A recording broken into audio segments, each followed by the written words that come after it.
आप लॉरेंस को इसलिए जानते हो क्योंकि आप उस लॉरेंस से पहले आप सलमान खान को जानते हो। आप जितने बड़े आदमी को थ्रेड दोगे ना, आप उतना बड़ा बनोगे। महाराष्ट्र पुलिस ने अभी तक अपने किसी भी सरकारी दस्तावेज पर, किसी भी एफआईआर पर लॉरेंस का नाम नहीं जोड़ा। अगर आप सिद्धू मूसेवाले के ऊपर भी जाओ, एनआईए की रिपोर्ट बोलती है कि कहीं ना कहीं सिद्धू मूसेवाले के भी कनेक्शन खालिस्तान मूवमेंट के साथ थे करके। कनाडा के अंदर क्या है कि बहुत सारे जो वोट बैंक है, सिखों के बहुत बड़े वोट बैंक है, तो वहाँ के प्रेजेंट प्राइम मिनिस्टर को उस सिख के सारे वोट चाहिए ना यार। चलो तुम इतना प्यार करते हो कि नहीं खालिस्तान बनाना है करके, तो एक खालिस्तान कनाडा में बनवा दो यार।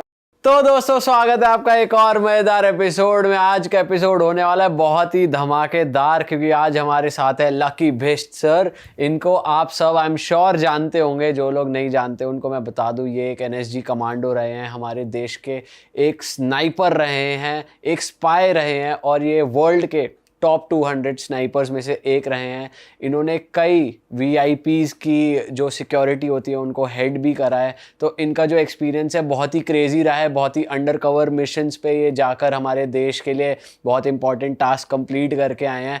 कुछ इनकी लाइफ में ऐसा हुआ जिसकी वजह से इनको जेल भी जाना पड़ा। कुछ केसेस ऐसे हुए जिसमें हालांकि कोई प्रूफ नहीं मिला, बट कुछ जैसे हो जाता है, उसके चलते सर को जेल में भी जाना पड़ा। इनकी लाइफ बहुत ही डायनामिक रही है, बहुत ही अलग अलग चीज़ें इन्होंने एक्सपीरियंस करी है। और इस कंट्री का सिस्टम, सिक्योरिटी सिस्टम कैसे ऑपरेट करता है, कैसे एजेंट्स को टास्क दिए जाते हैं, कैसे वो एग्जीक्यूट होते हैं, सबकी नॉलेज सर को है। तो आज बहुत ही ज़्यादा अमेजिंग एपिसोड होने वाला है। सर स्वागत है आपका। थैंक यू भाई, थैंक यू यार, आप सब लोगों को बहुत बहुत थैंक्स। अभी कैसी चल रही है सर लाइफ? सर लाइफ बिल्कुल मस्त चल रही है, बहुत बढ़िया तरीके से। दीपावली मना के आया हूँ घर पर। ठीक है। तो सर जो आपकी लाइफ इतनी अमेजिंग डायनामिक रही है कि कभी आप किसी कंट्री में कोई मिशन पे हो, कभी कुछ कर रहे हो, कभी सिक्योरिटी हेड कर रहे हो, अब आप थोड़े रेस्ट पे हो, तो आप मिस करते हो उस लाइफ को, स्पाई वाली लाइफ को, एक्शन वाली लाइफ को? आजकल जो भी मतलब पुरानी लाइफ है, मैं उसको आजकल क्या कर रहा हूँ सर, कागज़ में उतार रहा हूँ, लिखने की कोशिश कर रहा हूँ। ठीक है। तो मुझे लगता है कि जो भी मैंने एक्सपीरियंस है या जो भी लाइफ में जो भी चीज़ें देखी हैं, तो उनको दुनिया को बताऊँ। ठीक है। तो कुछ तो हम लोग पॉडकास्ट के थ्रू, और या अभी जस्ट एक बुक आने वाली है उसके थ्रू, या मेरी कुछ एक मूवी या वेब सीरीज़ आने वाली है उसके थ्रू, मतलब ऑडियंस को देखने को मिलेगा।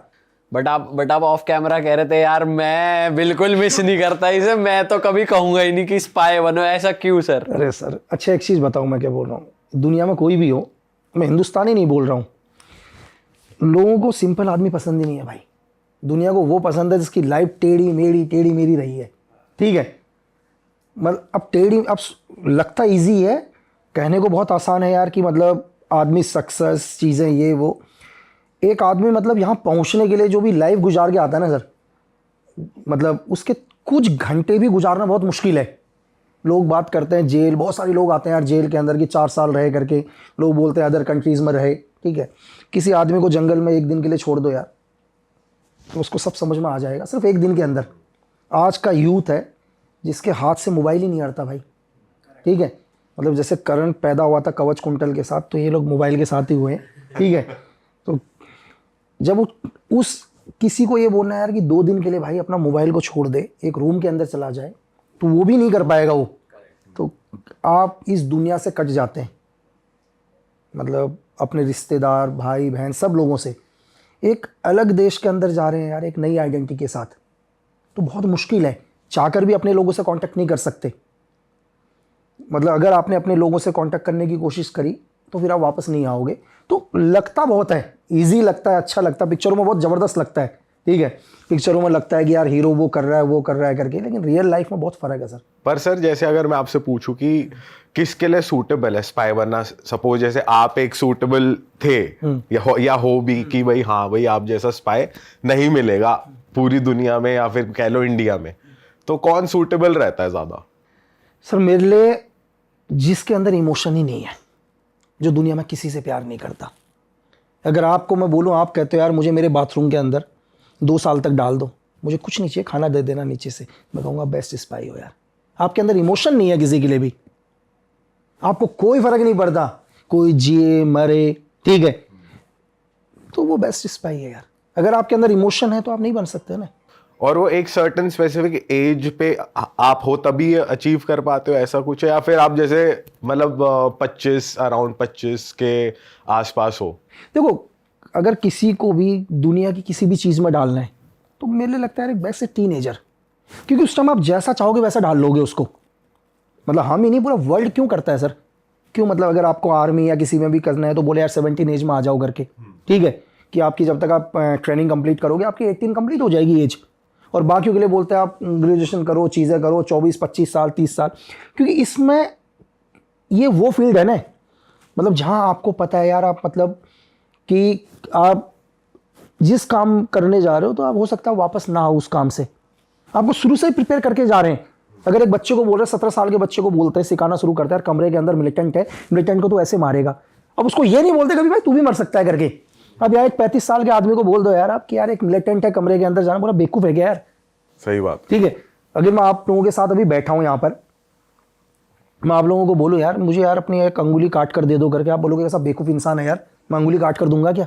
तो सोचो यार एक आदमी एक कमांड के अंदर मरने के लिए जा रहा है, उस सिर्फ एक ट्रेनिंग, एक एज है जिस एज पर ही आप उसको ढाल सकते हो। छोटा सा पेड़ का उदाहरण लेकर चलो ना सर, आप एक छोटा सा पेड़ है यार, उसको जिस एंगल में डालोगे वो टहनी वहीं चली जाएगी। अब आपको बोलूँ कि बरगद के पेड़ का आप डायरेक्शन चेंज करो तो पॉसिबल ही नहीं है। सही बात है। मतलब सर अगर कोई 24 साल 25 साल का बंदा है तो वो मेंटली उसने काफ़ी मतलब ज़िंदगी देख ली है, मोह माया देख ली है, वो अटैचमेंट्स देख ली है फैमिली के साथ, तो शायद वो मेंटली प्रिपेयर नहीं है, स्टेबल नहीं है एक कमांडो बनने के लिए, स्पाई बनने के लिए आपके हिसाब से? मुश्किल है बहुत ज़्यादा, बहुत ही ज़्यादा डिफिकल्ट है बनने के लिए।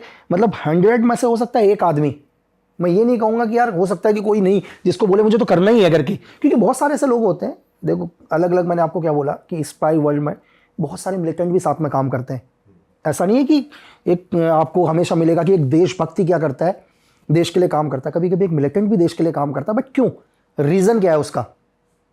मतलब मैं भी अगर अपने किसी सोर्स को चुनता हूँ तो मैं भी उसकी चीज़ें देखता हूँ, यार ये मेरी मदद क्यों कर रहा है, क्या उसको पैसों की नीड है, ये रियल में किसी को नुकसान पहुंचाना चाहता है।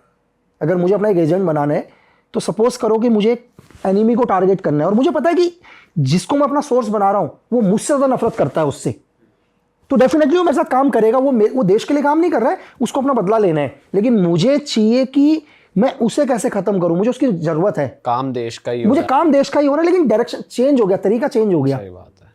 तो सर अगर देखा जाए तो एक स्पाई का, एक एजेंट का असली टारगेट है क्या? मतलब वो क्यों जा रहा है मिशन पे, वो टारगेट क्या है उसका?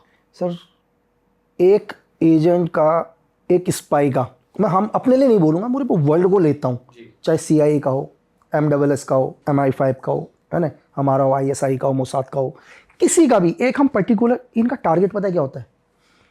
अब आपको शौक लगेगा, एक स्पाई का टारगेट होता है एक देश, पूरा देश। पूरा देश टारगेट होता है। मतलब ये नहीं है कि टारगेट कोई आदमी हो उसका, ठीक है, उसका मेन टारगेट होता है किसी देश को। मतलब अब आप बोलोगे यार देश कैसे, क्योंकि आज के टाइम में तो देश को गुलाम बना नहीं सकते, वो सिचुएशन नहीं है कि आप देश को गुलाम बना सकते हो करके, लेकिन एक स्पाई ये चाहेगा कि किसी भी देश की गवर्नमेंट उसके हिसाब से चले। आप सोच नहीं सकते कि 70 साल की गवर्नमेंट गिरा देगा आपकी एक आदमी। एक आदमी।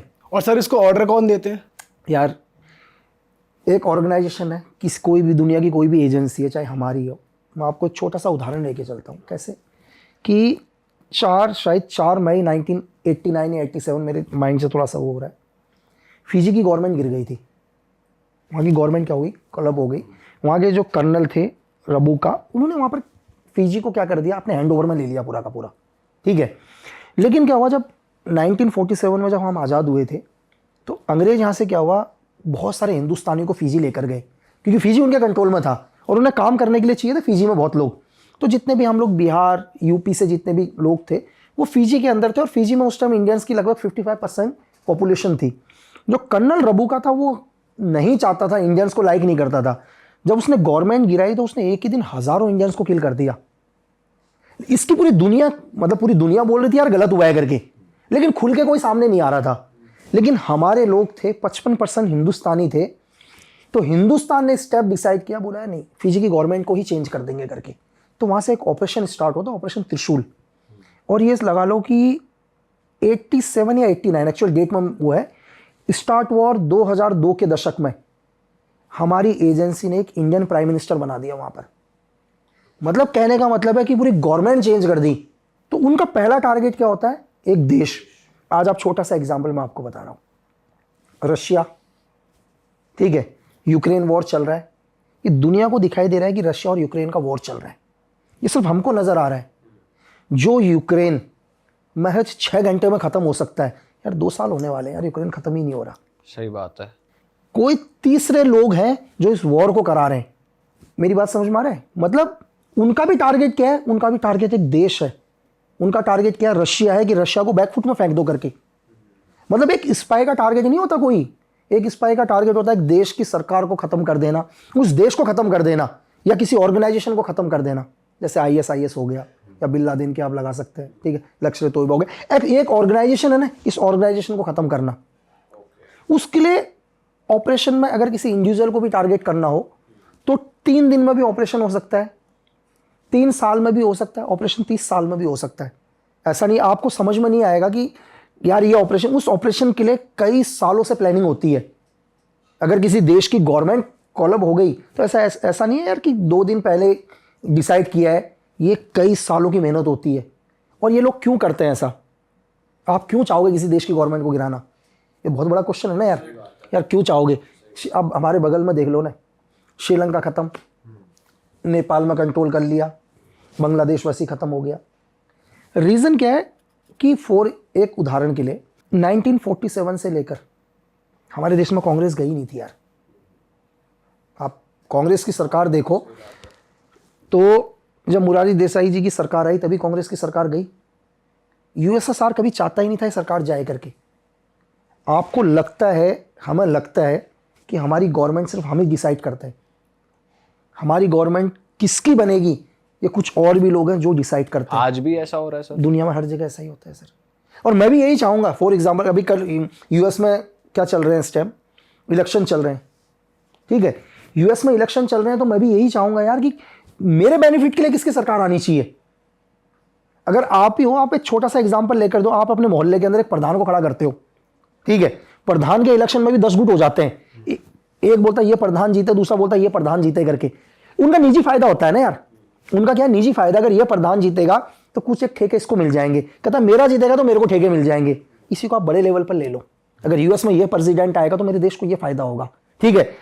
एक एग्जाम्पल के लिए US के अगर जहां जहां पर ऑपरेशन चल रहे हैं वहां से आर्मी विड्रॉल करेगा ट्रंप, या बाइडेन ट्रंप आर्मी को विड्रॉल करेगा, तो ये बड़े लेवल पर है। तो आप सोच सकते हैं कि देश भी ये प्लान करता है कि सरकार किसकी आनी चाहिए करके। सर आपने तो ये स्टेटमेंट ही फॉल्स कर दी, constitution is for the people, of the people, by the people. आप कह रहे हो कि इन्वॉल्वमेंट जनता के साथ साथ और भी कुछ ऑर्गेनाइजेशन है या फिर कोई भी इंटरनेशनल ऑर्गेनाइजेशन है जो इन्वॉल्व है सरकार चुनने के लिए बेसिकली। आपको लग रहा है ऐसा? मतलब मैं आपसे एक चीज पूछ रहा हूं, क्यों बांग्लादेश की सरकार गिर गई? क्यों नेपाल के अंदर भी गवर्नमेंट चेंज हो गई? मतलब क्यों हुई नेपाल के अंदर गवर्नमेंट चेंज? क्यों हम लोग अभी पूरी दुनिया की नजर अभी US के इलेक्शन में है?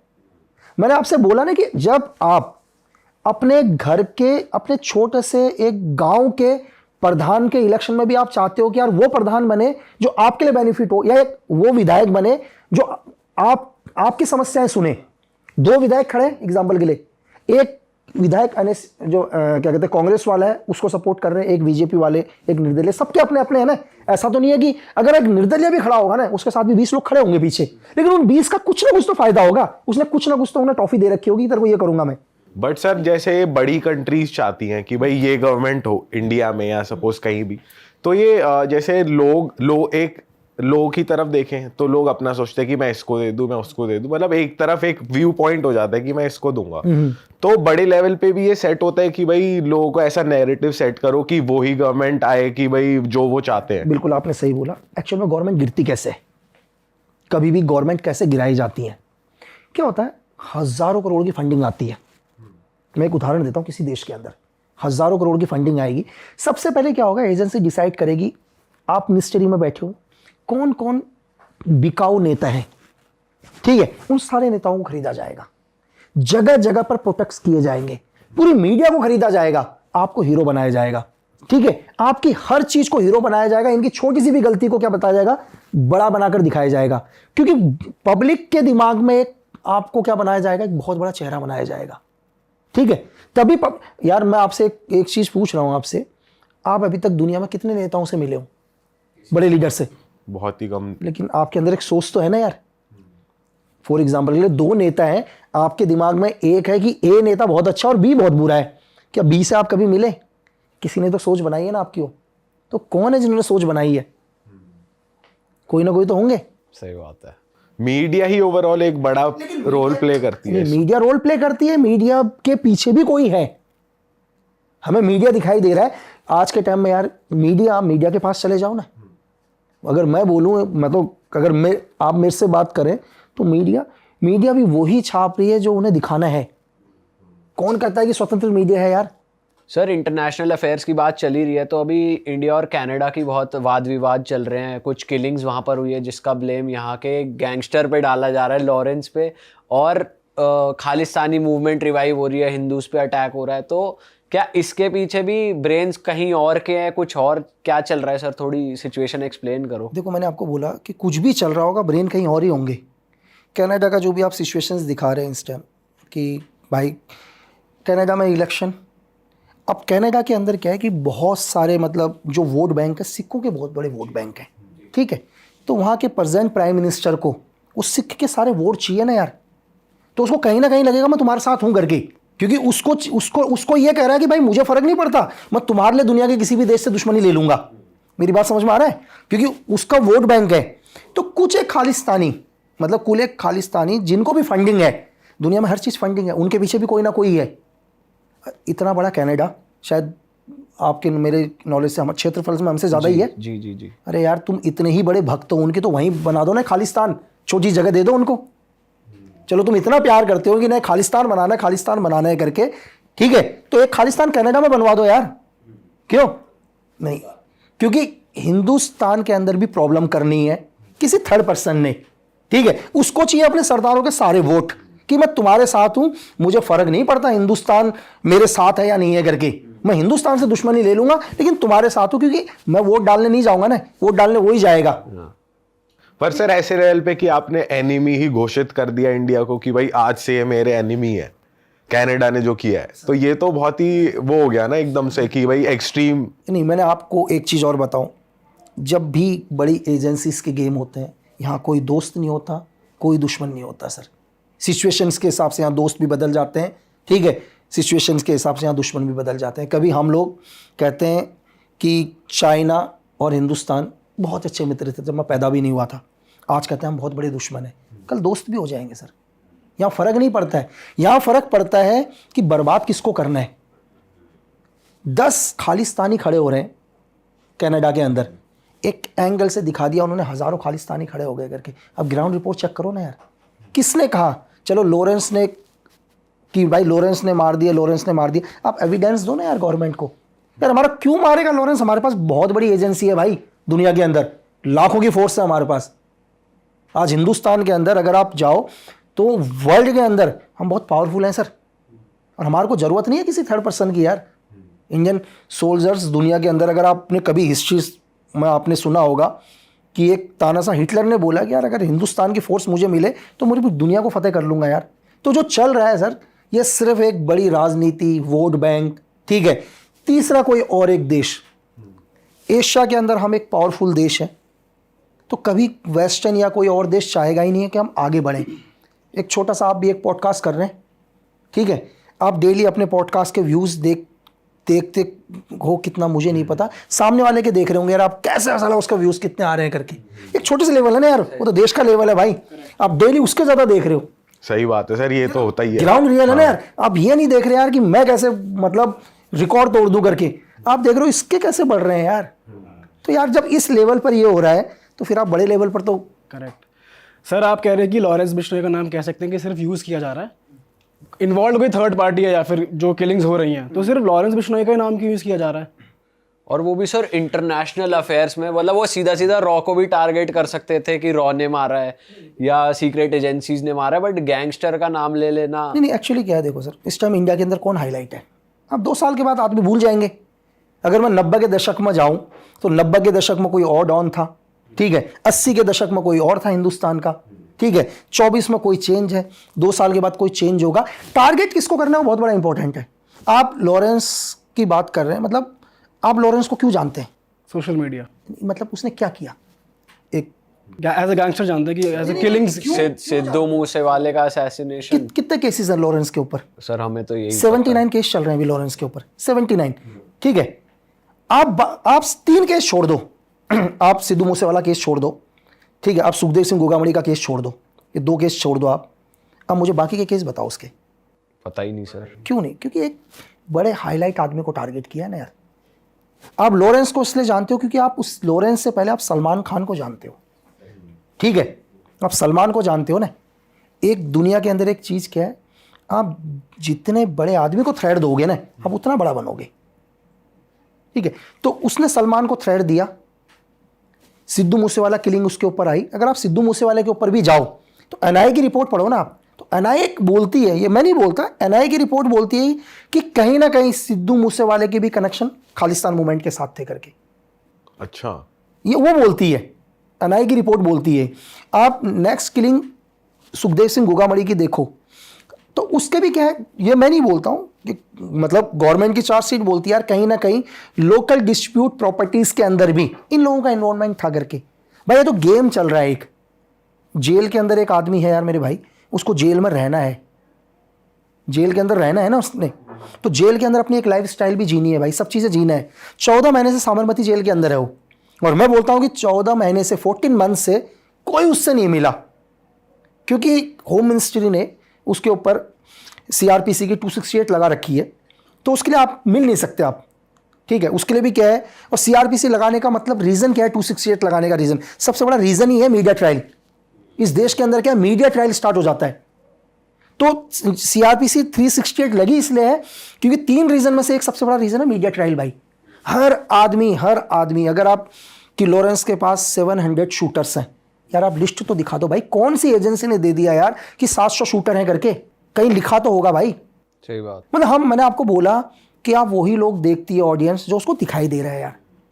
पर सर ऐसा सच में है कि जेल में रहते हुए आपको इतना टाइम काटना है जेल में और आप फिर भी ऑर्डर दे रहे हो बाहर की किसको मारना है, कैसे करना है? यार होता है, देखो इसके लिए मैं डिले नहीं करूंगा कि मैं तो ये भी बोलूँगा आपको कि एज ए सीक्रेट सर्विस में रहने के दौरान मैंने अपने बहुत सारे दोस्त जेल में बनाए, क्योंकि जेल एक ऐसी जगह है जहाँ से मुझे हर एविडेंस मिलता है कौन मरने वाला है और किसने मारा है। अगर मुझे भी केस खोलना होगा यार, देखो किसने किलिंग करी होगी, या तो प्रोफेशनल बंदे ने करी होगी, या नॉर्मल किलिंग होगी तो विद इन 24 घंटे के अंदर पकड़ा जाएगा। प्रोफेशनल ने करी होगी तो कहीं ना कहीं जेल से तो कनेक्शन होगा ही, क्योंकि एक डॉक्टर का दोस्त कौन होगा, डॉक्टर ही होगा ना यार। एक क्रिमिनल का दोस्त क्रिमिनल ही होगा। अगर मुझे दूसरे क्रिमिनल को ढूंढना है तो किसी ना किसी क्रिमिनल के पास तो जाना ही पड़ेगा।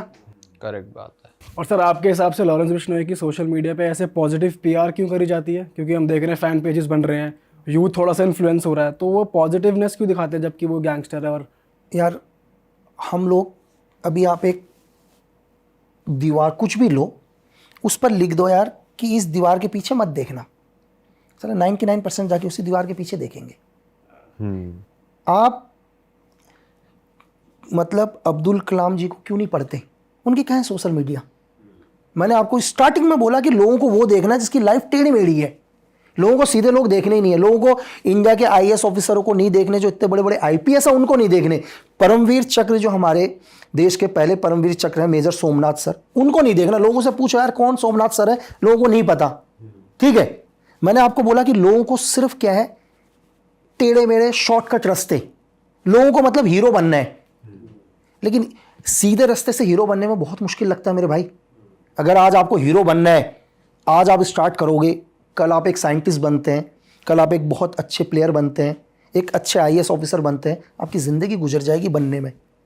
शॉर्टकट तरीका है, रातों रात फेम सब चीज़ है। लेकिन आप कभी भी किसी क्रिमिनल से जाकर मिलो, उसकी आत्मा से पूछो कि तू सच में खुश है या नहीं है करके, आपको जवाब मिलेगा यार। आपको रियल में जवाब, दिखावे के ऊपर मत जाओ कुछ भी, ये जो दिखावा है उसके ऊपर मत जाओ। उस अंधेरी कोठरी के अंदर जो आदमी रह रहा है ना, उससे जाके पूछना कि जब उसके घर वाले उससे मिलने के लिए आते हैं, वो 2-2 घंटे लाइन में लगे रहते हैं यार। उन माँ बाप की क्या गलती है जो आपसे मिलने के लिए आ रहे हैं और 2 घंटे की लाइन में लगे हुए हैं करके। सर एक अभी रीसेंट किलिंग में भी लॉरेंस का नाम आ रहा है, बाबा सिद्दीकी जो उनकी जो किलिंग हुई है, तो इसके पीछे आपके पास कुछ इन्फॉर्मेशन है कि सही में उसने किया है या किसी और ने किया है? बाबा सिद्दीकी वाला तो मीडिया का ही है यार, कि मीडिया की रिपोर्ट है ये तो। महाराष्ट्र पुलिस ने अभी तक अपने किसी भी सरकारी दस्तावेज पर, किसी भी एफआईआर पर लॉरेंस का नाम नहीं जोड़ा। चाहे उसके भाई का अनमोल का नाम आ रखा है, लेकिन लॉरेंस का नाम उसमें इंक्लूड नहीं किया अभी तक। लेकिन अब अगर बाबा सिद्दीकी की भी देखो, मैंने आपसे क्या बोला कि इनकी जो भी किलिंग्स हुई हैं आज तक, हिस्ट्री उठाकर देख लो, 79 केसेस में अगर ये बाबा सिद्दीकी का केस चार्जशीट पर जुड़ता है तो लॉरेंस के ऊपर ये 82 मतलब 80वां केस होगा ये वाला। लेकिन अभी तक महाराष्ट्र पुलिस नहीं बोलती भाई ये किया है करके। जो भी इसके आईओ है, जो भी इन्वेस्टिगेशन चल रही है, उन्होंने कहीं नहीं बोला कि डायरेक्ट तरीके से इसमें क्या है लॉरेंस जुड़ा हुआ है। एक्चुअली क्या होता है, नाम क्यों आ गया, क्योंकि उसके भाई का नाम है कहीं ना कहीं। देखो भाई का नाम है, कनेक्शन किसके साथ है, लॉरेंस के साथ है, तो डेफिनेटली इनडायरेक्ट तरीके से नाम आया, लेकिन अभी तक उसको डायरेक्ट तरीके से नाम नहीं दे रखा। तो सर ये भी पॉलिटिकल है, बिजनेस है, या ये नाम फैलाने की कोशिश है, या बॉलीवुड कनेक्शन, क्योंकि सीधा सीधा लिंक सलमान खान से जा रहा है। तो सर ये अंडरवर्ल्ड एक्चुअली बॉलीवुड में अभी है नहीं है, क्या क्या सीन है मतलब? यार देखो, आप हो या मैं हूं, वो किसको देखना पसंद कर रहा है हिंदुस्तान के? आजकल हिंदुस्तान में हर लड़के को हीरो बनना है भाई, चाहे वो रील से बनना है, किसी भी चीज़ से उसको हीरो ही बनना है आज के टाइम में, ठीक है। लेकिन देखो बॉलीवुड हमारे देश का एक नेशनल सिनेमा, क्यों? तो वहाँ का एक बड़ा स्टार, एक बड़े स्टार को थ्रेड दिया है ना भाई।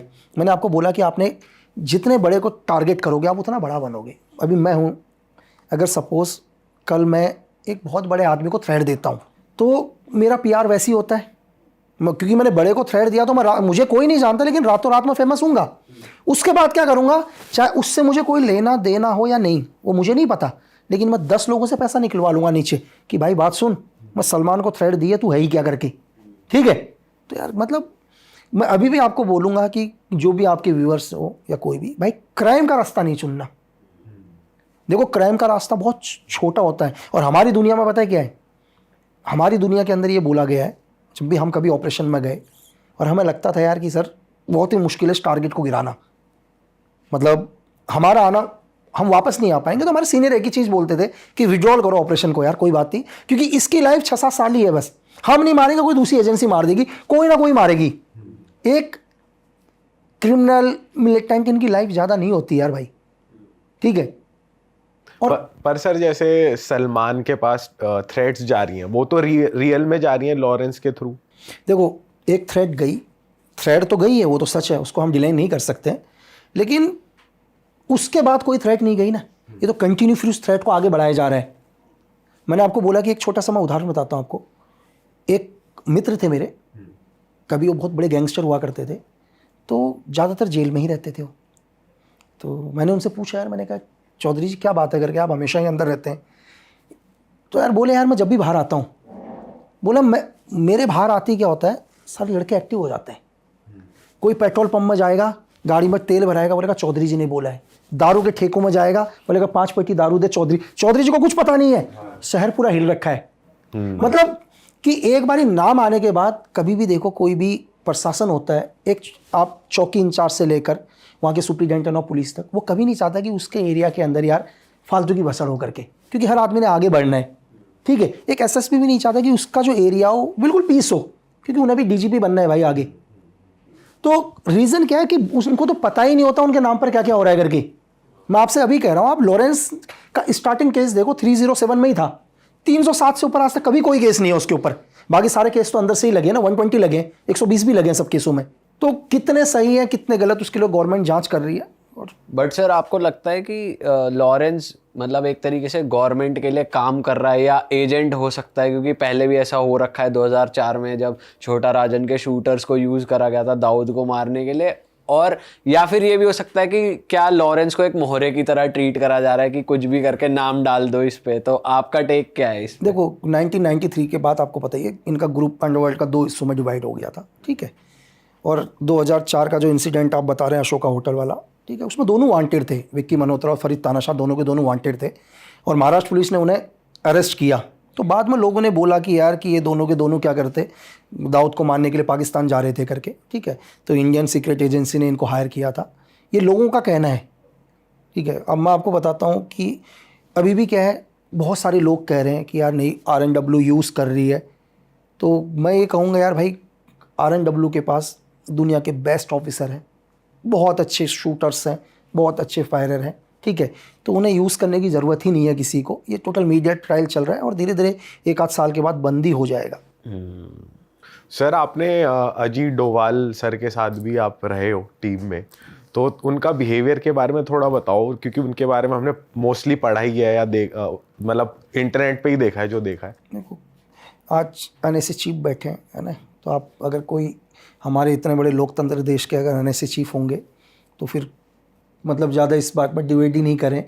और वैसे मेरे लिए अच्छा है कि वो भी उत्तराखंड के रहने वाले हैं, है ना, तो मैं भी, तो मुझे इस चीज़ का ही यार कि हमारे उत्तराखंड के एक रहने वाले मतलब इस सीनियर लेवल पर बैठे, उन्होंने बहुत सारे ऑपरेशंस करे हैं। अब ऑपरेशंस की बात करोगे सर, उनको आप बहुत कम देखोगे, ठीक है। एक ऐसे इंसान जिनको दुनिया में सिर्फ अपना काम पता है, अपना टारगेट पता है, दुनिया में उन्हें कुछ नहीं पता। आप सिक्किम से लेकर, ठीक है, आप ऑपरेशन ब्लू स्टार से लेकर, पाक से लेकर, तो दुनिया के अंदर बहुत सारे ऑपरेशंस, अगर मैं बताऊंगा तो ये मतलब मुझे लग रहा है कि मेरी लाइफ ही कम पड़ जाएगी, इतने ऑपरेशंस होंगे सर लाइफ में। और एक अच्छे इंसान, देखो बेहतर इंसान है तभी उस जगह पर है। एक अच्छे इंसान मतलब एक बहुत अच्छे ऑफिसर होने के साथ साथ एक बेहतरीन इंसान है ना सर। तो कभी वैसे आपने देखा उनको पैनिक मोड में कि जैसे कुछ सिचुएशन आउट ऑफ कंट्रोल चली गई मैंने हो? आज तक मेरे से सीनियर को, जिनके साथ भी मैंने काम किया, मैंने कभी मेरे से सीनियर को कभी पैनिक होते हुए देखा ही नहीं यार। कितनी भी बड़ी सिचुएशन आ जाए, कितनी भी बड़ी प्रॉब्लम आ जाए, उन्होंने कभी पैनिक ही नहीं हुआ। अगर मैं भी हूँ, अगर मैं भी सपोज करो कल मेरे नीचे लोग काम कर रहे हैं, मेरे कलीग काम कर रहे हैं, मेरे नीचे मेरे एजेंट काम कर रहे हैं, अगर मैं अगर पैनिक हो गया तो उनका मॉरल खत्म हो जाएगा यार। सही बात है। हमारे अंदर एक कहावत है, अगर दुनिया में तुम्हें किसी को बर्बाद करना है, लीडर खत्म कर दो, ठीक है। आपने लीडर खत्म, पूरी प्लानिंग खत्म, सब कुछ खत्म, आपको ज़्यादा को टारगेट करने की ज़रूरत ही नहीं है। तो स्नैपर में मैंने यही सीखा है, जब तक अगर आप आर्मी के पॉइंट ऑफ व्यू से देखता हूँ, सोल्जर के पॉइंट ऑफ व्यू से, तो एक गोली एक दुश्मन का मोटो था। जैसे स्नैपर में आया तो मोटो ही चेंज हो गया, और मोटो हुआ एक गोली एक कमांडर। अब कमांडर को शूट करो, सब खत्म दुनिया में। सर अगर कभी टारगेट मिस हो जाए आपका, जैसे आप किसी मिशन पे हो एंड कुछ अलग हो गया, या पब्लिक प्लेस, जैसे मतलब मैं मूवी के रेफरेंस से बता रहा हूँ, पब्लिक प्लेस पे कोई मिशन एग्जीक्यूट करना है, कुछ गड़बड़ हो गई या आउट ऑफ कंट्रोल सिचुएशन चली गई, तो हमने मूवी में किसी और की कोई सिविलियन मर गया या कुछ हो गया, तो डैमेज कंट्रोल यही है गवर्नमेंट का कि हम इसको नहीं जानते, या कुछ और बैकअप प्लान्स रहते हैं? अच्छा, आप मुझे ये बताइए सर, एक इंडिविजुअल आदमी की ज़्यादा वैल्यू है या देश की वैल्यू है? देश की वैल्यू। देश की ना, देश के लिए हज़ारों लोग कुर्बान। जब भी एक स्पाई, एक एजेंट कहीं जाता है, अगर उस देश में उसकी वजह से कुछ भी होंगे ना, आपके डिप्लोमेटिक रिलेशन ख़त्म हो जाएंगे भाई। उसका असर पूरी कंट्री के ऊपर पड़ता है। अगर उस देश में आप एक सपोज हिंदुस्तानी नागरिक है कोई भी, अगर वो कुछ भी करता है, अगर फिर भी वो गवर्नमेंट में, अपनी गवर्नमेंट की बात नहीं कर रहा हूँ, दुनिया की कोई भी गवर्नमेंट फिर भी अपने आदमी को सपोर्ट करती है, तो उसके रिलेशंस पूरे देश के ऊपर फ़र्क पड़ेगा। आप एक आदमी का नुकसान चाहोगे या पूरे देश का नुकसान चाहोगे? तो इसमें कोई गवर्नमेंट भी गलत नहीं है। ऐसा नहीं है कि जो एक स्पाई जा रहा है उसको ये सब चीज़ नहीं पता, उसको सब चीज़ पता है भाई, क्योंकि उसको पता है कि उससे ऊपर उसका देश है, तभी तो जा रहा है। तो ये मजबूरी है दुनिया के हर देश की। हम ही नहीं यार, हम तो छोड़ो, आप क्या कहते हैं, यूएस का एक इंसिडेंट आपने पाकिस्तान में सुना होगा, ठीक है, रेमंड एलन की हिस्ट्री आप सुनना। तो रेमंड एलन का क्या था, रेमंड एलन को एक्चुअली क्या हुआ था, जब 26/11 हुआ था इंडिया के अंदर, तो यूएस को पहली बार लगा कि यार हाफिज़ यहीं तक नहीं रुकेगा करके, ठीक है। वो 9/11 से अभी तक उनका सदमा नहीं निकले थे वो लोग, और यहाँ 26/11 हुआ, तो उसका असर यूएस में भी हुआ भाई। तो CIA ने पहली बार प्लान किया, CIA ने बोला कि हाफिज़ को क्या करो, ग्लोबल टेररिस्ट घोषित करो करके, और यूएस ने UN में उसको ग्लोबल टेररिस्ट के लिए मांग उठाई, और चाइना ने वीटो पावर का यूज़ किया और ग्लोबल टेररिस्ट घोषित होने से रोक दिया हाफिज़ को। लेकिन यहाँ भी नहीं रुका, CIA नहीं रुका यहाँ। CIA ने बोला कि हाफिज़ को मारना है भाई, ठीक है। तो उसके लिए उन्होंने अपना एक एजेंट, जो वहाँ पर पहले डेल्टा फोर्स के हुआ करते थे, उनको एक डिप्लोमेट पासपोर्ट पर एक नॉर्मली CIA के थ्रू पाक एम्बेसी में भेजा, ठीक है। और वहाँ कंटिन्यू लोग वॉच कर रहे थे हाफिज़ के ऊपर। और एलन को एक दिन पता चला कि यार हाफिज़ का एक प्रोग्राम यहाँ, और उसी दिन था डेट गिराने का।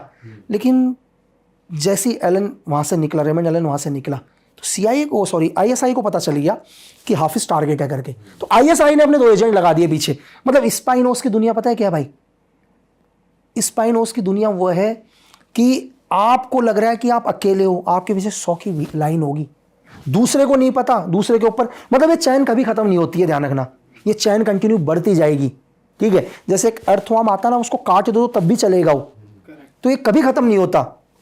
तो रेमंड एलन पहले हाफिज को मारता, इससे पहले वो नज़दीक पहुंच गए भाई उसके, और दोनों रेमंड एलन को टारगेट करने लगे। इससे वो तो ऑलरेडी एक भाई, मैंने कहा डेल्टा के वहाँ की इलाइट फोर्स का कमांडो रह चुका है, उसने पहले ही दोनों को शूट कर दिया। जैसे ही दोनों को शूट किया, ठीक है, तो भाई आवाम वहाँ की गुस्सा होगी, पाकिस्तान की आवाम, वो मारने के लिए आ गई रेमंड एलन को। तो रेमंड एलन ने अपनी जान बचाने के लिए अमेरिकन एम्बेसी में कॉल किया कि यार ये चीज़ हो गई। अब CIA वहाँ से निकली उसकी मदद करने के लिए, इत्तेफाक से एक और मर गया गाड़ी से। मतलब जैसे ही एम्बेसी से गाड़ी निकली, तीसरा एक और मर गया भाई।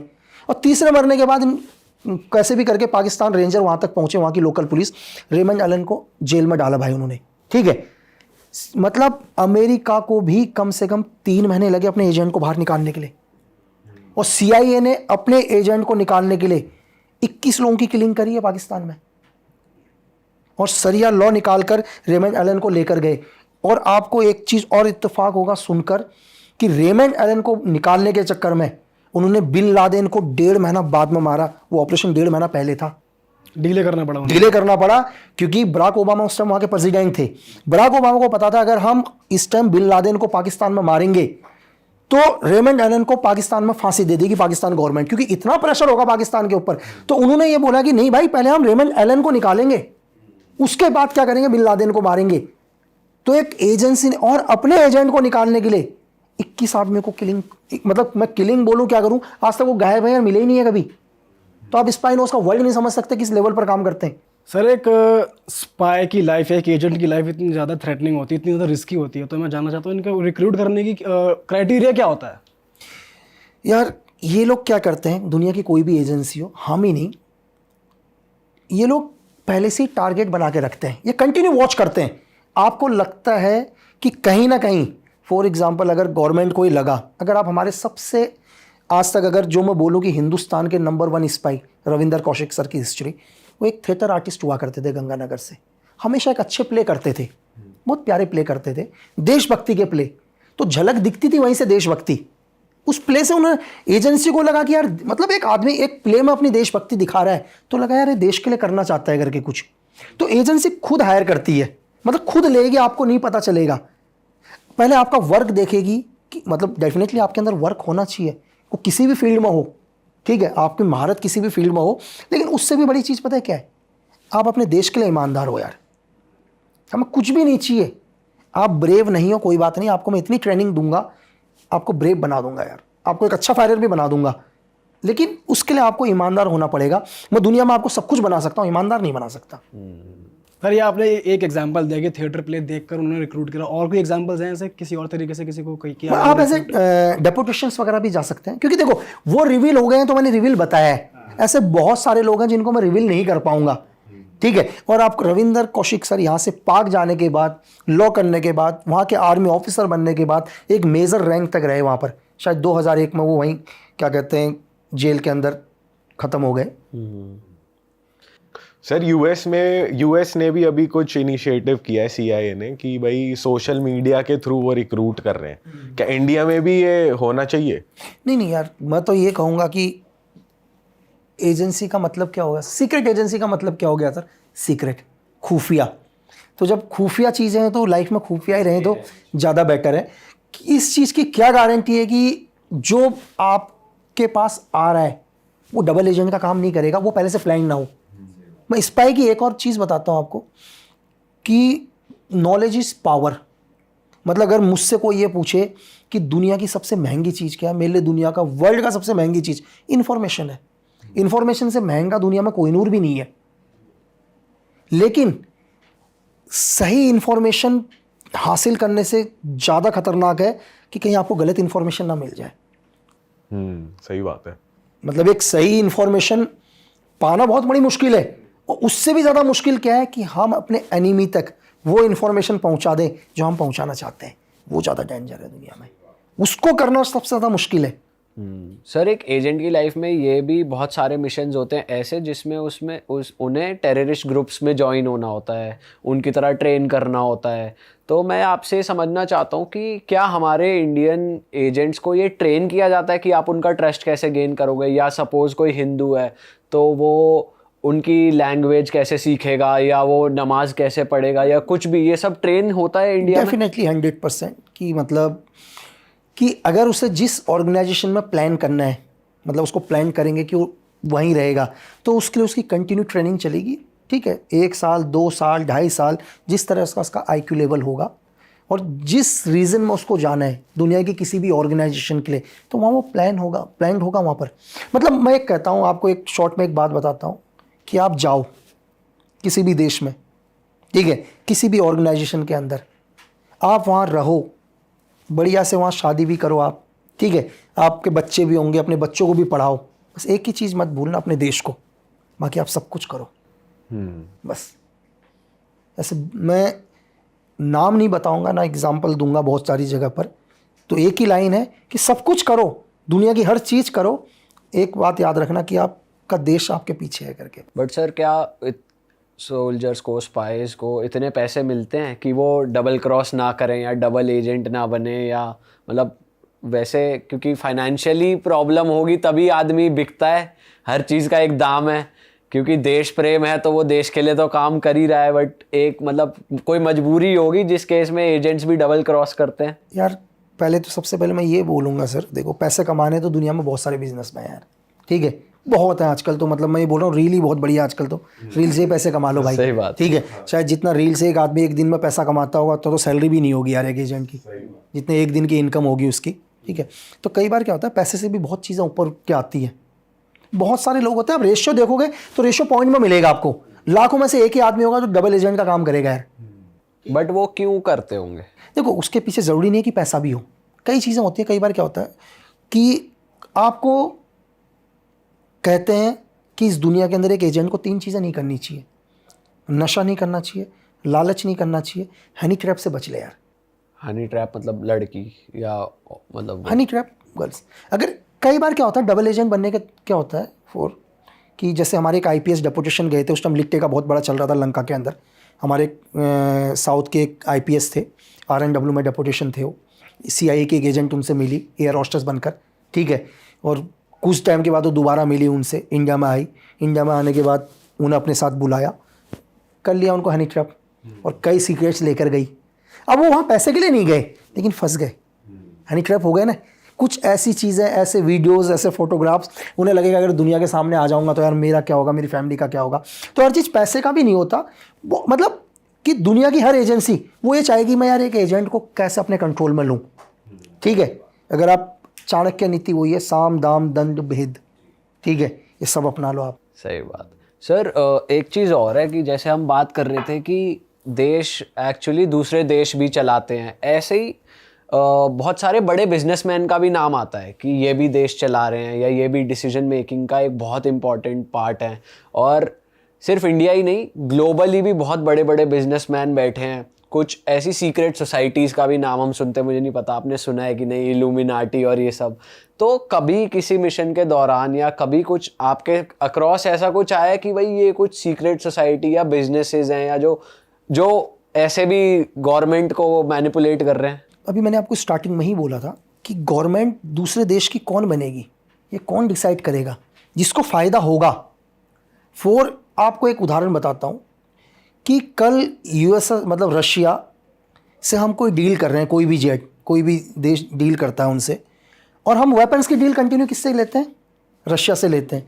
या फिर हम अपना एक नया गवर्नमेंट आती है और वो बोलती है यार हम इस बार डील US से करेंगे करके पूरी की पूरी, या हम इजराइल से डील करेंगे, ठीक है। अब इजराइल का जो बिजनेस टाइकॉन है, जिसको पता है मेरी अरबों के वेपन्स जाने वाले हैं करके, खरबों के वेपन्स बिलियंस में, वो क्या चाहेगा गवर्नमेंट किसकी आए, मैं आपसे पूछ रहा हूँ। वो उसकी चाहेगा जो इजराइल से डील करने वाला है, उसके लिए वो हजारों करोड़ की फंडिंग भी देगा, ठीक है। तो कौन डिसाइड करता है गवर्नमेंट किसकी बने, जिसको अपना फायदा होगा, वही तो डिसाइड करेगा।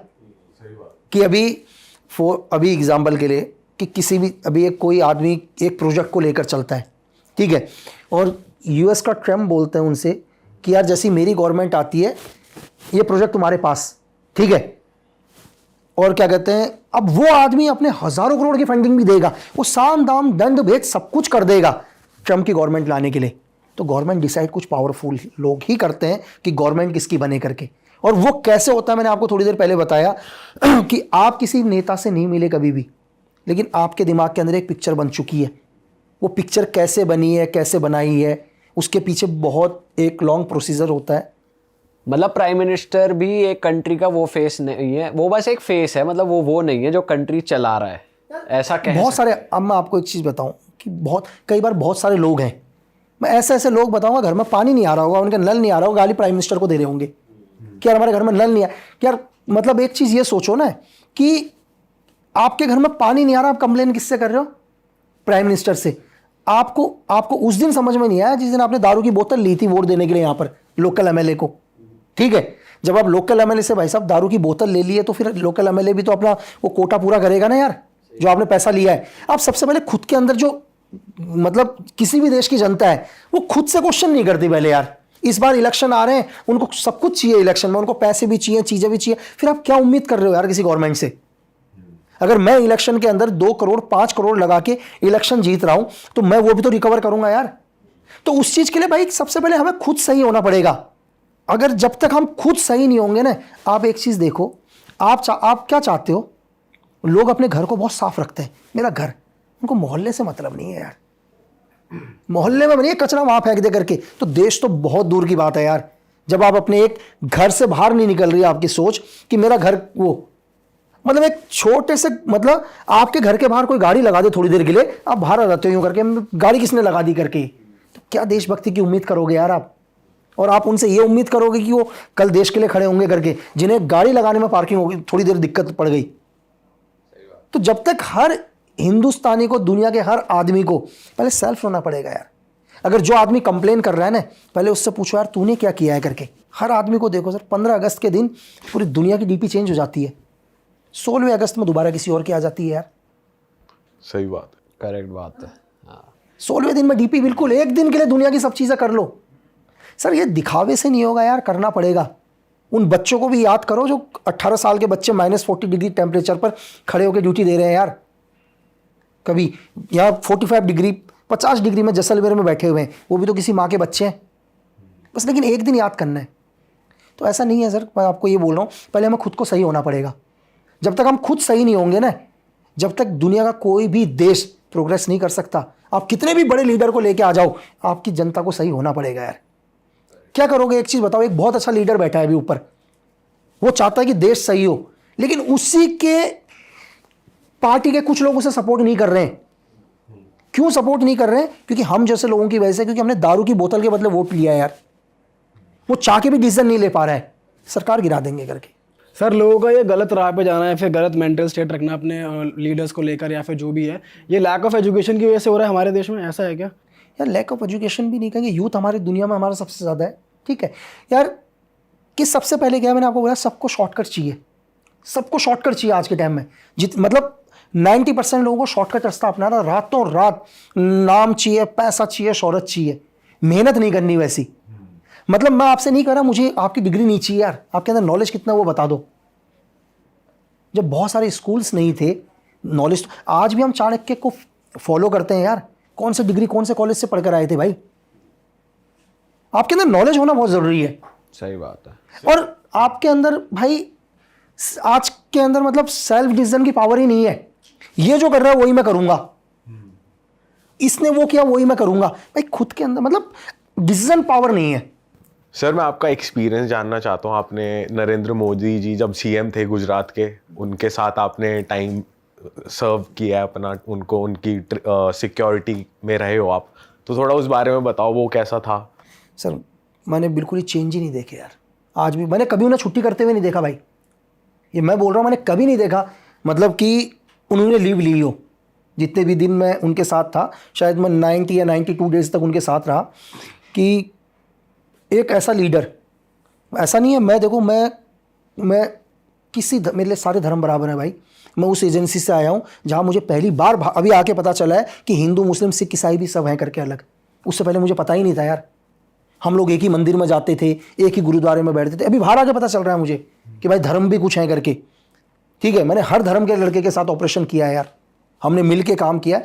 तो और ना ही मैं किसी मेरे को पार्टी से फ़र्क नहीं पड़ता, मैं देता हूँ वोट आदमी को देख कर यार। मेरे लिए आदमी इंपॉर्टेंट है भाई, मेरे लिए पार्टी इंपॉर्टेंट नहीं है, उस मेरे आदमी की वैल्यू है। मैंने मेरी लाइफ में उन्हें लीव छुट्टी जाते हुए नहीं देखा भाई। इस एज पर लोग आज भी, आपने देखा होगा, देखो दुनिया, मैंने आपको क्या बोला कि मैंने आपको थोड़ी देर पहले ये भी बोला कि बहुत सारे लोग नहीं चाहते कि ये गवर्नमेंट रहे करके, ठीक है। कुछ पावरफुल कंट्री नहीं चाहते कि गवर्नमेंट हट जाए क्योंकि आपका लीडर बहुत पावरफुल है। लेकिन मैंने आपको क्या बोला, फिर भी डिसीजन पावर क्यों नहीं ले पाते हैं? कुछ एक जनता की वजह से। आपको 70 साल में कोई प्रॉब्लम नहीं हुई, किसी को भी, किसी को 70 साल में प्रॉब्लम नहीं हुई, 10 साल में सबको प्रॉब्लम आनी शुरू हो गई। आज आप देखो ना यार, आज दे रखा है ना कि आज आप हमारी आर्मी के ऊपर एक 9mm फायर करके देखो, हम रॉकेट लॉन्चर चलाएंगे करके, भाई हम 84mm चलाएंगे, आप 9mm तो मारो। किसी भी एक लीडर ने ऑर्डर्स दिया कि जाओ भाई कैंप उड़ा दो करके किसी देश के अंदर, लेकिन आम जनता को नहीं पता इसका असर कितना बड़ा जा सकता है ग्लोबल लेवल पर। आप किसी देश के अंदर जा रहे हैं भाई, पूरा वर्ल्ड आपके अगेंस्ट हो सकता है, लेकिन एक लीडर ने बोला नहीं भाई करना है करके सबक सिखाना है। तो डिसीजन लेना मतलब लगता बहुत आसान है, बहुत मुश्किल होता है डिसीजन ऊपर लेवल पर लेना। सही बात है सर, मोदी जी के अगेंस्ट भी कुछ लोगों को करना है, फिर जनता के माइंड में कुछ गलत नैरेटिव डाल देना, ये भी कोई एजेंसी ऐसी करती है? एजेंसी, ये मैंने आपको क्या बोला कि वेस्ट में बैठे हुए, ठीक है, या हमारे पड़ोस में बैठे हुए, वो चाहते ही नहीं है कि एक देश तरक्की करे, ठीक है। ये देश तरक्की करेगा तो दिक्कत होगी ना उनको।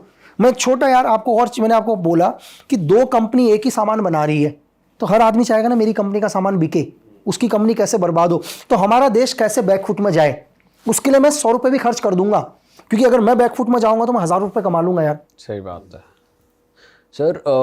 आपके थोड़े मिशंस की बात करते हैं। आप कुछ अगर अपना कोई मिशन जो आप पब्लिकली डिस्क्लोज कर सकते हो, अगर बिना कंट्री का या चीज़ों का नाम ज़्यादा लिए, अगर मैं आपको ये बताऊं कि जस्ट अभी बहुत सारे ऑपरेशंस करे हैं, तो एक मेरी अभी एक बुक भी आ रही है सर दिसंबर में। उस बुक में मेरे मेजर 6 ऑपरेशंस हैं जो भी दुनिया में बड़े 6 ऑपरेशंस करें तो लोगों को देखने को मिलेगा। कौन सी कंट्रीज में थे? तो अभी मैं नाम डिस्क्लोज करूंगा तो बड़ा बाल हो जाएगा, पिछले बार ही बहुत चल रहा है। नेपाल में भी लोग तो बहुत अच्छा, हाँ पे चार्जेस भी तो है, वो तो बुक पढ़ लेंगे, तो मैं किसी भी देश का नाम तो लेना नहीं चाहूँगा, लेकिन बहुत सारे कह रहे हैं, मतलब जो लोग हमारे देश का हित नहीं चाहते थे, तो हमें लगा कि यार जो हमारे देश का हित नहीं चाहते तो उनको भी नहीं रहना चाहिए करके, ठीक है।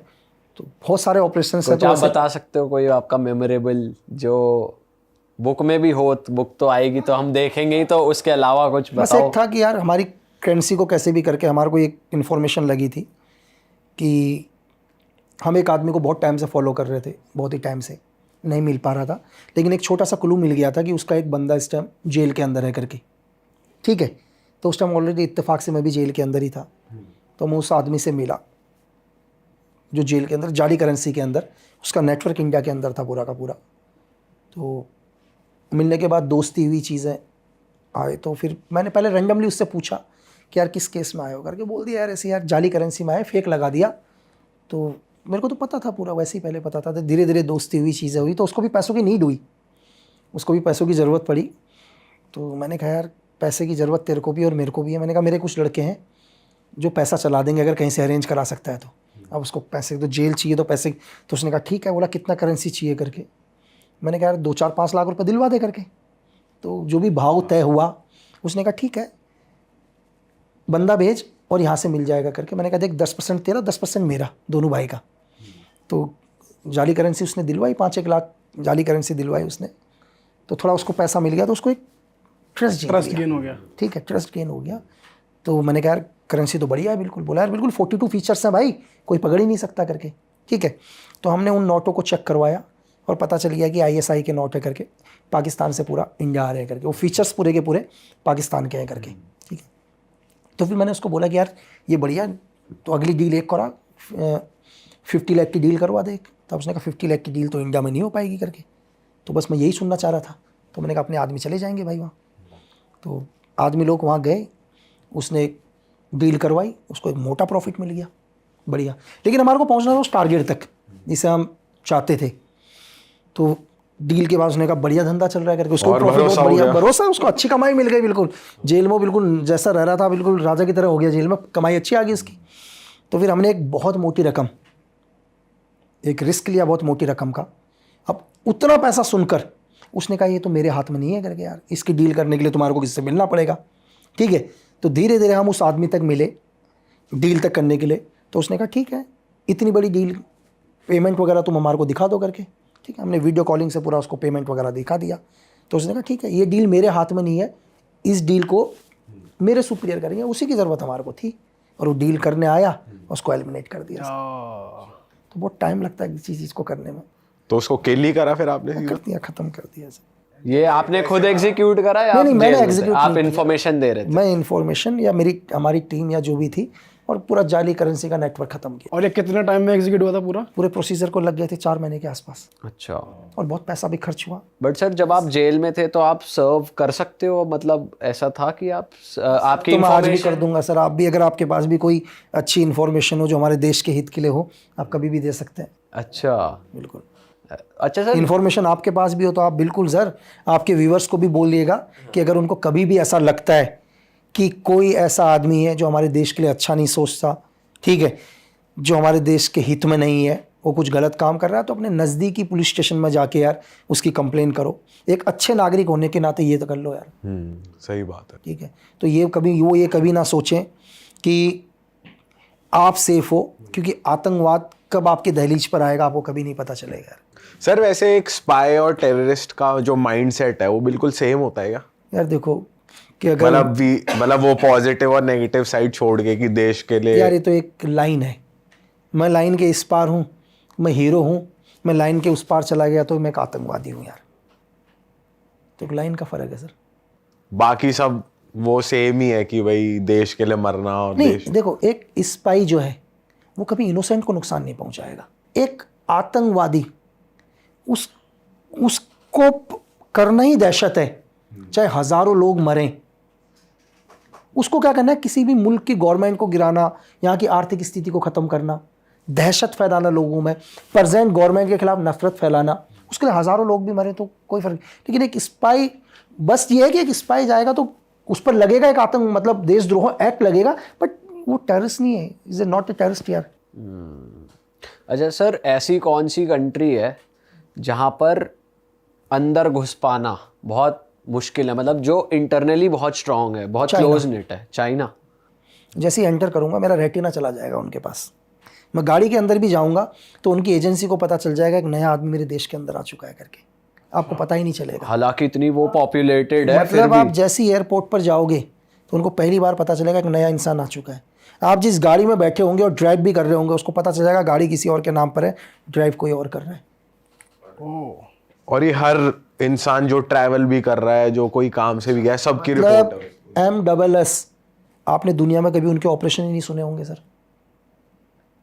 उन एक आर्म डीलर का नाम सर्च करना, कार्डी का नाम कभी, ठीक है, न्यूक्लियर डील में भी उसका हाथ है। दुनिया का अगर अब मैं उसको गैंगस्टर बोलूं क्या बोलूं, उससे बड़ा आर्म डीलर दुनिया में कोई नहीं है। एक आर्म डीलर जो न्यूक्लियर डील करा रहा है यार, अब आप बताओ। ऐसा नहीं है कि जो हमें नहीं पता वो दुनिया में एग्जिस्ट नहीं करता, ऐसा कुछ नहीं है। हमें जितना पता है वही हमें नॉलेज लगता है यार। ये एजेंसी दुनिया मतलब ये क्या है, एक गैलेक्सी है, ये कभी ख़त्म नहीं होगी। आप जितना जानोगे हर बारी आपको एक नया परत मिलेगा, ये कभी ख़त्म नहीं होगा। मैं आपको ये बोलूँ कि दुनिया की कोई भी एजेंसी हो, चाहे उस देश का प्राइम मिनिस्टर हो या प्रेसिडेंट हो, वो ये भी नहीं कह सकता कि मुझे मेरी एजेंसी के बारे में 100% पता है। 100% दुनिया में किसी को नहीं पता, किसी को भी नहीं। एंड सर, जब आप दूसरी कंट्रीज़ में होते हो, आपको गैजेट्स यूज़ करने हैं या इंटरनेट यूज़ करना है, तो आपको डार्क वेब वगैरह का एक्सेस करना होता है या आप नॉर्मली कर सकते हो? कि वो तो मतलब आजकल तो हमने यही सुना है कि फ़ोन्स और वो तो सबसे ज़्यादा ट्रेसेबल है, हर कोई मूवीज़ में तो लोकेशन ही ट्रैक कर रहा फिर रहा होता है, तो कैसे वो सीक्रेटिव कैसे रहते हैं? देखो तरीका है कि मैं अपने कोऑर्डिनेटर या अपने एजेंट या मेरे सोर्स से कैसे बात कर रहा हूँ। फॉर एग्जांपल के लिए अभी आप कल जा रहे हो, ठीक है, कल आप कहाँ जा रहे हो, किसी भी कंट्री जा रहे हो, तो मैं बोलूँगा भाई 9 बजे टाइम कोई भी एक न्यूज़ चैनल BBC, अल जजीरा, ये खोलना, और मेरी आईडी है, इस आईडी पर मैं इस कोड पर बात करूँगा करके। मेरी बात समझ रहे हो? मतलब आपको वैसा समझाने की, दोबारा समझाने की कोशिश करता हूँ। मैंने आपको क्या कर दिया, एक नंबर लिख कर दे दिए, 26 मैंने नंबर दे दिया आपको। क्या दे दिए? 26 नंबर, ABCD में 26 नंबर दे दिए। ए नंबर 7 नंबर है, कोई भी XYZ, सबको एक अलग अलग नंबर दिया है मैंने। मुझे पता है कि L का नंबर क्या है, U का नंबर क्या है, ये सिर्फ आपको और मेरे को पता है, ठीक है। L नंबर क्या है और U नंबर क्या है, वो आपके पास डाटा और मेरे पास डाटा है, ठीक है। अब मुझे आपको कोई मैसेज देना है तो मैंने, और मेरी आपको आईडी पता है, यूट्यूब आईडी भी XYZ, मैं अल जजीरा में आपको नॉर्मली नंबर भेज रहा हूँ, आप वहाँ पढ़ लोगे सर। हज़ारों तरीके हैं, लाखों तरीके, कहाँ ट्रस्ट करोगे यार। मैंने आपको 5-6 नंबर बोले, आप उन नंबरों को अपने साथ मैच करोगे, एग्जैक्ट मैसेज आपके पास आ जाएगा। और थोड़ी देर के बाद उस मैसेज को डिलीट भी कर दूंगा यार, 2 सेकंड के बाद, 5 मिनट के बाद पूरा मैसेज दे दूंगा। हज़ारों लाखों तरीके हैं, आप सोच भी नहीं सकते हो।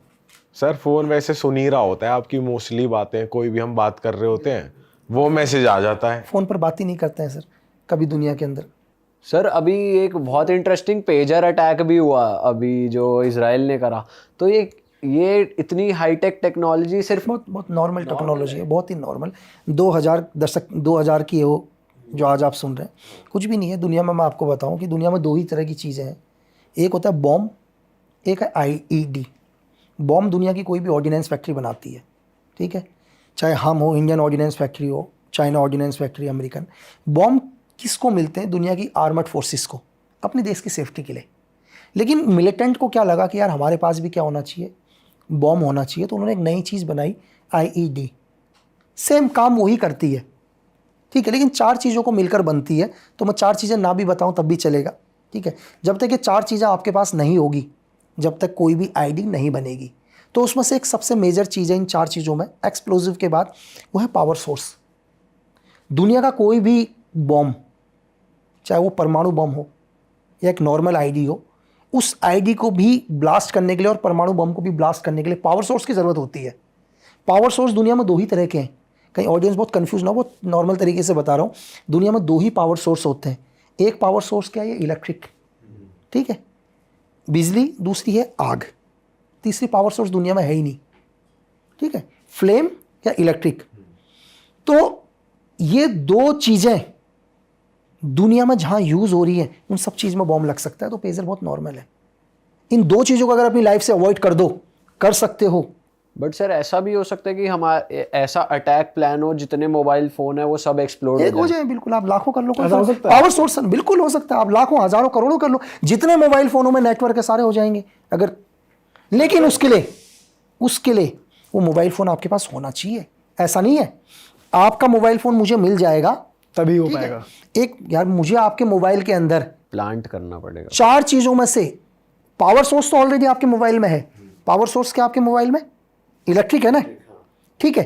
तो पावर सोर्स तो मुझे नेचुरल मिल गई, वही सेम पेजर में भी मिली, क्योंकि पेजर को भी कंटिन्यू चार्ज करना पड़ा, ठीक है। इसके बाद मुझे इसमें क्या चीज़ें प्लान करनी पड़ेंगी? मुझे 2 चीज़ें और डालनी पड़ेगी इसके अंदर, ठीक है। जब तक वो 2 चीज़ें मैं नहीं डालूंगा, आपके मोबाइल को मैं ब्लास्ट नहीं कर सकता ना यार, क्योंकि दुनिया में किसी भी चीज़ को ब्लास्ट करने के लिए एक्सप्लोजिव की तो जरूरत पड़ेगी ना यार। तो मैं एक्सप्लोजिव कैसे डालूंगा आपके पास? सही बात। तो एक्सप्लोजिव तो डालना ही पड़ेगा। और मैं आपको एक्सप्लोजिव का बता दूं, एक जो हाई एक्सप्लोजिव होता है उसका 1 ग्राम 20 मीटर का डेंजर एरिया होता है। आप समझ लो आपके मोबाइल में कितना आ सकता है, 20 मीटर डेंजर एरिया। एक जो डेटोनेटर का वेट है, 1 ग्राम का डेटोनेटर होता है, ठीक है, 0.9 ग्राम एक्सप्लोजिव होता है उसमें। अगर आपके हाथ में ब्लास्ट हो गया तो आपके बॉडी को लेके भी चला जाएगा। तो बहुत नॉर्मल है वो, मतलब बहुत एडवांस हो चुकी है दुनिया। ये तो बहुत छोटा है, ID तो बहुत, अभी तो आप थोड़े दिन के बाद नए पॉडकास्ट में सुनोगे न्यूक्लियर, बायोलॉजिकल, केमिकल वॉरफेयर। आप कहोगे ये क्या आ गया भाई, एक नई चीज़, ठीक है।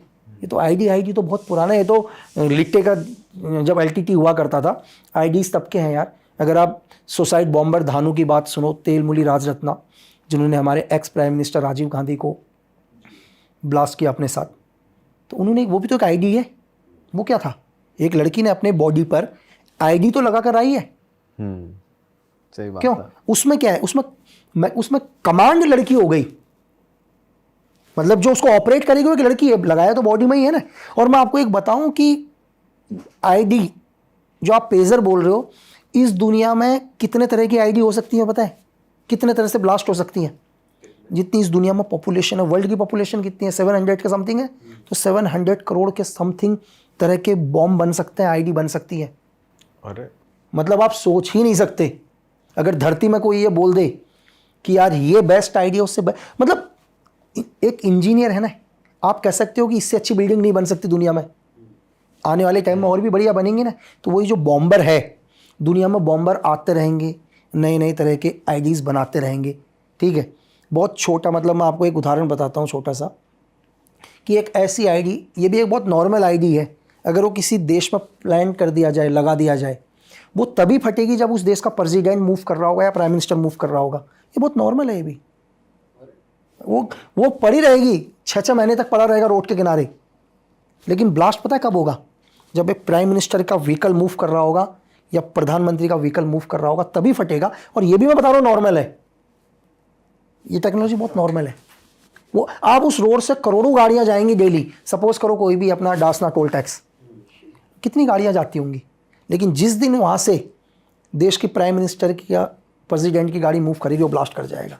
पर सर उसमें कुछ तो ऐसा प्रोग्राम होगा कि जैसे गाड़ी से कुछ वो कांटेक्ट, बॉम्बर, वो उसका इंजीनियर है, वो बॉम्ब का एक इंजीनियर है। मैंने जैसे आपको बोला ना कि एक आदमी ने बिल्डिंग बनाता है, किसी ने बुर्ज खलीफा बना दिया, अभी इससे भी बड़ी कोई बनाएगा, किसी ने ताजमहल बना दिया, ठीक है। तो ये कभी खत्म, सोच कभी खत्म नहीं हो सकती है भाई। टेररिज्म की सोच कभी खत्म नहीं होगी। आप उसको जितना रोकना चाहोगे उसका एडवांस होगा। जो आज हम जिसे रोकते हैं वो और आगे हम क्या करें करके वो एडवांस चलेगा। तो पेजर तो बहुत नॉर्मल था ही। तो लोगों के बहुत सारे, मैं न्यूज़ में सुन रहा था, मेरे पास भी बहुत लोगों के मैसेज आए कि सर अब तो हम मोबाइल बंद कर देते हैं। तो मैं उनसे ये कहूँगा कि यार अगर आप अपनी 2 चीज़ें अवॉइड कर सकते हो, क्या चीज़ें? एक पावर सोर्स और दूसरा इलेक्ट्रिक और फ्लेम। तो धरती का कोई आदमी कह दे कि मैं इन 2 चीज़ों को अवॉइड कर सकता हूँ, नहीं कर सकता भाई। सूरज की रोशनी तो लोगे ना यार, वो उससे भी एक्टिवेट होगा। क्या आप सूरज की रोशनी भी लेना बंद कर दोगे? एनर्जी सोर्स तो सर चाहिए ही चाहिए, एनर्जी सोर्स तो चाहिए ना नीड है। यार। आप सूरज की रोशनी लोगे, बोलते यार मैं कमरे में ही नहीं आऊंगा, मैं सूरज की रोशनी में भी नहीं आऊंगा भाई। कमरे के टेम्परेचर को तो नहीं रोक सकते ना, वो टेम्परेचर में भी सेट हो जाएगा यार, वहाँ से भी गेन कर लेगा एनर्जी, टेम्परेचर से एक्टिवेट हो जाएगा भाई। आपको पता है कि अभी इस रूम में हम बैठे हुए हैं, 23 टेम्परेचर है, मुझे पता है कि एसी लगा रहेगा, इनको रात को आ जाएगा 21 पर, मैं 21 पर सेट करके चला जाऊंगा यार भाई। तो आप इन्फिनिटी आप कर ही नहीं सकते। और अगर इतनी डेडिकेशन है ही तो आप स्पाई बन सकते हो, हैं अगर आप ये सब त्याग सकते हो, त्याग कर सकते हो बिल्कुल। मतलब इमोशन तो होने ही नहीं चाहिए भाई लाइफ के अंदर। अब आपकी स्टेट ऑफ माइंड क्या है सर? अब आपके इमोशंस वापस आ रहे हैं या अभी आप इमोशनलेस हो? यार मैं अभी, कई लोग मुझे पता है क्या लगते होंगे, कई लोग मुझे बोलते होंगे, जैसे मैं बात करता हूँ मैसेज में, तो मैं बोलता हूँ यार भाई तेरी पिक भेज करके फ़ोटो भेज, उसको भी लगता होगा वैसे मेंटल आदमी है यार। मैं उसको चेक करता हूँ 4-5 फ़ोटो लगा के, सही है, ओरिजिनल है, नहीं है, चीज़ें हैं। तो लोग तो आधे लोग तो मुझे पागल ही समझते होंगे वैसे, ठीक है। तो मैं कहता हूँ यार मेरी जगह भी रख के देख लें वो लोग, है ना। आपके जो पास्ट एक्सपीरियंसेस हैं, जो आपकी पहले की लाइफ रही है, वो थोड़ा, तो अगर कोई आदमी 3 बारी भी देख ले तो अजीब सा लगता है इस आदमी ने 3 बारी क्यों देखा करके, ठीक है। तो 2 दिन तक तो उसी आदमी के बारे में सोचना पड़ता था कौन करके। तो आप तो इजीली ट्रस्ट ही नहीं कर पाते होगे किसी पे। सर ट्रस्ट तो मैं दुनिया में, सर धरती में अपने सिवा इस दुनिया में किसी पर नहीं करता। सर क्लोज फैमिली मेम्बर्स ये सब तो रहता होगा, जो आपके जो अटैचमेंट्स हैं, जो रिलेशंस हैं। नहीं यार वो तो है ना, ट्रस्ट तो मेरे, ट्रस्ट एक अलग चीज़ है। अभी हम लोग बैठे हैं बहुत प्यार से, है ना, तो ये अभी वाले डीएनए में हूँ मैं, है ना। अगर सपोज करो आपकी जगह कोई दूसरे लोग, जिस टाइप के लोग होंगे, एक स्पाई गिले, एक स्पाई क्या है, एक पानी है, वो दुनिया में जहाँ चला जाएगा वैसा ही बन जाएगा। उसको जिस डीएनए में डाल दोगे वो उस डीएनए में हो जाएगा। अभी आपकी जगह कोई छोटे बच्चे होंगे, एग्जाम्पल में उनके साथ, वो कहेंगे यार कि लक्की भैया तो बहुत अच्छा इंसान है करके, बढ़िया है ना। और उनकी जगह कोई मिलिटेंट या कोई टेररिस्ट होंगे, कहेंगे इससे हरामी कोई है ही नहीं। तो किसके साथ हम कैसे रहते हैं, पर आप देखते ही पहचान लेते हो कि इसकी थोड़ी नीयत ऐसी समझ में आ जाता है। सर आजकल इतना है कि मतलब थोड़े से टाइम से, ये सब छोड़ दो यार, आपके मोबाइल के 3 मैसेज से पता चल जाएगा सामने वाला क्या चाहता है करके। उसके लिखने से पता चल जाएगा कि इसने सोच समझ के लिखा है, रैंडमली लिखा है करके, ठीक है। इसने थोड़ी देर होल्ड करके मेरे को मैसेज भेजा है, या एक रैंडमली, मतलब मिलना तो बहुत दूर की बात है, आप एक लाइन लिख कर दे दो, उस लाइन से आपकी थिंकिंग समझ में आ जाएगी आप किस टाइप के हो करके।